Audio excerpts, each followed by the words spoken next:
The end of India. मैली आंख से भी देखने की कोशिश न करना, तुम लोग की आंखें आकर हम निकाल लेंगे। मैं हमेशा टू नेशन थ्योरी को अजीब नजर से देखता था, कंफ्यूज और नर्वस था।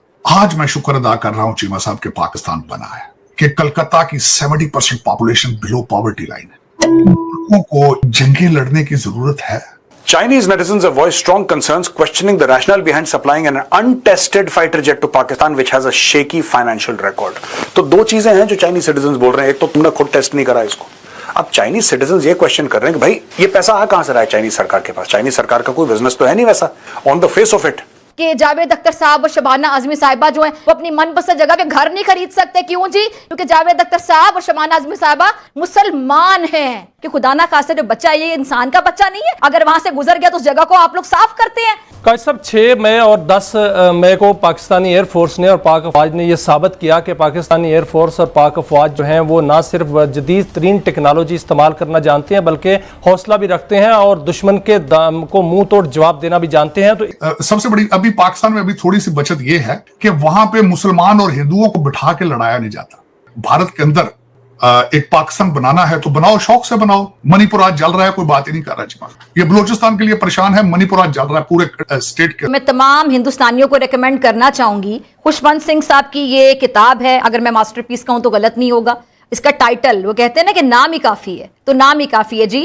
नाम है इसका द एंड ऑफ इंडिया, कि किस तरह भारत हिंदुस्तान टुकड़े टुकड़े होगा और किस तरह ये अपने खात्मे का खुद जिम्मेदार बनेगा। ये so called India, Bharat secular India है, सो कॉल्ड सेक्युलर, जो कि बाकी सेक्युलर की डेफिनेशन को भी नहीं समझता। सेक्युलरिज्म की डेफिनेशन क्या होती है जाके जरा दोबारा पढ़ें। वहां पे कोई माइनॉरिटी सेफ नहीं है, खा वो मुसलमान हो, खा वो क्रिश्चियंस हो, खा वो सिख हो, वो अपने राइट्स के लिए जो उनके बेसिक राइट्स हैं, हुकूक हैं, बुनियादी हुकूक हैं, उनके लिए बकायदा स्ट्रगल कर रहे हैं, फाइट कर रहे हैं, जिद्दोजहद कर रहे हैं। वो हुकूक जो देना रियासत की जिम्मेदारी होती है, भारत की रियासत उनको वो हुकूक नहीं दे पा रही। इबादत गाहों में वो जा नहीं पाते, अपनी जो मजहबी रस्मात है उनको वो प्रॉपर तरीके से परफॉर्म नहीं कर पाते। वहां पर जब भी ईद उल अजहा आती है, बड़ी ईद आती है, तो जब गाय को कुर्बान किया जाता है तो वहां पे किस तरह ये जो वहां पे जो बहुत ज्यादा इस तरह की सोच रखने वाले हिंदू हैं, इंतहा पसंद हिंदू, मैं तमाम हिंदुओं से मुखातिब नहीं हूं, उन लोगों से जो कि इंतहा पसंद सोच रखते हैं, बीजेपी के सपोर्टर कह सकते हैं, क्योंकि नरेंद्र मोदी की सोच क्या है वो आपके सामने है। उसके सपोर्टर की सोच जाहिर बात है उस जैसी होगी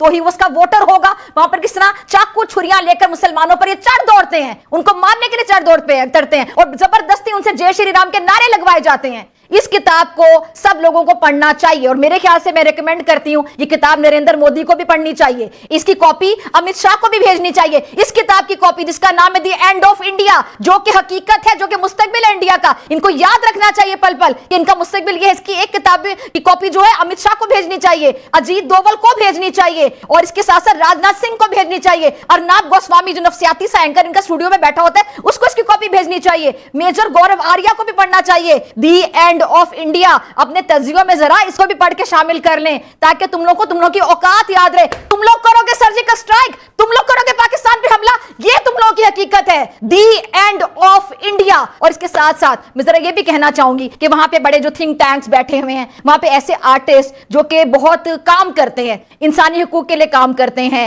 और लोगों के लिए आवाज उठाते हैं, ऐसे ऐसे लिरिक्स लिखते हैं वहां पे। जावेद अख्तर साहब, मैं उनका जिक्र इसलिए कर रही हूं कि जावेद अख्तर साहब आपके लिरिक्स मैंने भी बड़े पढ़े हैं, आपके जो बहुत से गाने हैं उनको हमने भी सुना, क्योंकि हम हसद नहीं करते, हम हसद नहीं करते कि क्योंकि टैलेंट अगर सरहद से बाहर बैठा तो हम हसद करें। टैलेंट की सर कोई सरहद नहीं होती। तो जावेद अख्तर साहब आप जरा लिखे ना, नरेंद्र मोदी साहब जो जुल्म कर रहे हैं, जुल्म की दास्तानें रकूम करें, क्यों नहीं लिखते आप लिरिक्स? और मैंने तो ये पढ़ा था, हम लोगों ने जो खबर सामने आई थी और आपके मीडिया ने रिपोर्ट किया था कि जावेद अख्तर साहब और शबाना आजमी साहिबा जो है वो अपनी मनपसंद जगह पे घर नहीं खरीद सकते। क्यों जी? क्योंकि जावेद अख्तर साहब और शबाना आजमी साहिबा मुसलमान हैं। आप लोग अपनी मनपसंद जगह पे घर तक नहीं खरीद सकते थे, फिर घर खरीदने के लिए आपको क्या करना पड़ा? जरा बताना पसंद करेंगे? जो उचली जात ऊंची जात पात के लोग गुजरेंगे, जहां से निचली जात पात का शूदर गुजर गया या वहां से दलित का बच्चा गुजर गया, तो आप उस जगह को साफ करते हैं। कब बना रहे हैं आप फिल्म ऐसे बच्चों पर, उनके राइट्स पर, उनके बुनियादी हुकूक पर कि कितनी उनकी नफ्सियात मुतासिर होगी? और मेरे ख्याल से वो वक्त दूर नहीं है जब एक और 1947 होगा, एक और 1947 होगा, हिंदुस्तान का सीना चीर कर खालिस्तान भी बनेगा। और आज ये दुनिया की सुपर पावर, जो कि सुपर पावर पे ठीक है, कहने में क्या रह, लिखने में क्या रह, मुंबई में आज की डेट में वहां पे रेलवे उनकी ट्रेन थी GRP, वो निकली है और उसमें से ओवरलोड छत पे और लटके पायदानों पे जो लोग थे चीमा साहब, 12 लोग गिरे हैं चीमा साहब, 5 मारे जा चुके। उनके पूछना चाहिए उनके कि हमें S-400 चाहिए या ये ट्रेन वहां ठीक कर लेते, राफेल खरीदने चाहिए, मजीद पाकिस्तान को तबाह करना चाहिए, और उससे हासिल क्या होगा। आपने क्वेश्चन किया था कि वो बहुत बड़े राइटर हैं, बार बार वो कहते हैं मैं पाकिस्तान से बेहतर है जहन्नम में चला जाऊं। मेरी इतला के आप जहन्नम में ही है, आपको ज्यादा दूर जाने की जरूरत नहीं है, जहां आपको सारा दिन बताना पड़े कि मैं I am loyal to Bharat. आप सारा दिन सरेंडर करते हैं हर चौक में, तो वो भी जहन्नम से कम नहीं है। लेकिन चीमा साहब, मेरी ओपिनियन वाकई इतनी चेंज जरूर हुई है कि मैं 2 नेशन थ्योरी पे आज बिलीव कर रहा हूं। जिस तरीके से मुगलों ने आके यहां पे तबाही फेरी थी, आज चाइना, इजराइल, अमेरिका तबाही फेर रहा है, क्योंकि आप डिवाइडेड हैं। आप डिवाइडेड हैं, आप असला लेके एक दूसरे का खून देखना चाहते हैं, और they are enjoying it, they are enjoying it. कोई F-35 बेच रहा है, कोई J-35 बेच रहा है, कोई S-400 बेच रहा है, कोई दूसरे ड्रोन बेच रहा है। और क्या है, उसी तरीके से जिस तरीके से चंद मुट्ठी भर ब्रिटिश 100 साल ठोक कर गए हैं महाभारत पे, और इसी तरह, बल्कि चीमा साहब मैं हिस्ट्री में बार बार पढ़ता हूं, लड़ाइयां यहां होती रही, मुगलों के आपस में एक दूसरे के साथ लड़ते रहे। ज्यादातर लड़ाइयां पानीपत में आप देखें तो मुसलमान को हुकूमत के लिए मारता था, लोकल तो लड़ते ही नहीं थे। आप पढ़ के देख लें, चंद लड़ाइयां मराठों की इधर उधर हुई उनके साथ, लोकल तो सामने खड़े ही रहो, आप देखे ही रहो किसने उनको रेजिस्ट किया। 22 हजार लेडीज यहां से ले जाके काबुल में बेचते रहे। आज क्या फर्क है भाई, आज खोलें आप इंडियन टीवी, आप देखें। चीमा साहब अगले दिन, बल्कि सबसे बड़ी अभी पाकिस्तान में अभी थोड़ी सी बचत यह है कि वहां पे मुसलमान और हिंदुओं को बिठा के लड़ाया नहीं जाता।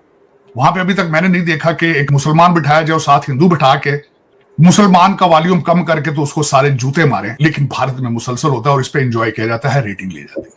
अफसोस के साथ भारत के अंदर एक पाकिस्तान बनाना है तो बनाओ, शौक से बनाओ। मणिपुर आज जल रहा है, कोई बात ही नहीं कर रहा चीमा साहब। ये बलूचिस्तान के लिए परेशान है, मणिपुर आज जल रहा है, पूरे स्टेट के अंदर कर्फ्यू है।